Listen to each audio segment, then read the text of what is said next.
Ma spécialité, c'est surtout pas les colombes, c'est surtout pas les lapins et ces choses-là, c'est la magie digitale. En fait, c'est comment mettre en avant le digital dans la magie.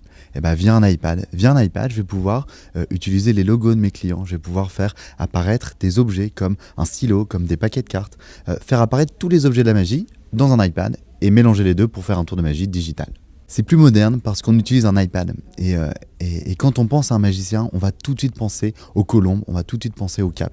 Et quand j'annonce que je suis magicien digital avec un iPad, eh ben, toute cette image est cassée. On n'est plus du tout dans la même vision. On commence à se dire, ah bah tiens, c'est intéressant, c'est plus moderne et ça a une meilleure image que l'autre magie. Il y a 2 mois à peu près, j'ai participé à un casting.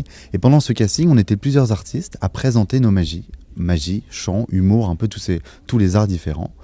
Et à la suite de ce casting, la production a choisi et ils ont dit, bah voilà, on va prendre tel et tel artiste qui vont venir participer avec nous au JO des talents. Alors c'est une opportunité énorme. Pouvoir faire de la magie à Hollywood, aux États-Unis, en anglais, face à un jury américain, avec toutes les nationalités représentées, c'est juste extraordinaire. On peut le prendre comme un tremplin, je le prends comme une ouverture et une nouvelle expérience. Dans mon métier, chaque jour est une aventure. Chaque prestation, chaque spectacle va être différent. Hollywood, c'est une nouvelle aventure, c'est une nouvelle expérience. C'est un début de tremplin vers la suite.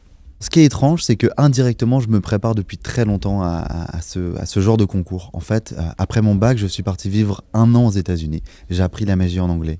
L'année dernière, je suis retourné à New York, à Washington et à Miami. Pareil, faire de la magie en anglais dans des comedy clubs, à la télé même à Miami. Et aujourd'hui, c'est un peu la suite logique de l'aventure. Participer à un concours, cette fois-ci à Los Angeles, de l'autre côté des États-Unis. En fait, cette expérience dans les comedy clubs va me permettre de connaître le public américain, savoir, on ne fait pas la même magie à un Américain qu'on fait à un Français. Chaque public, chaque personne va réagir différemment.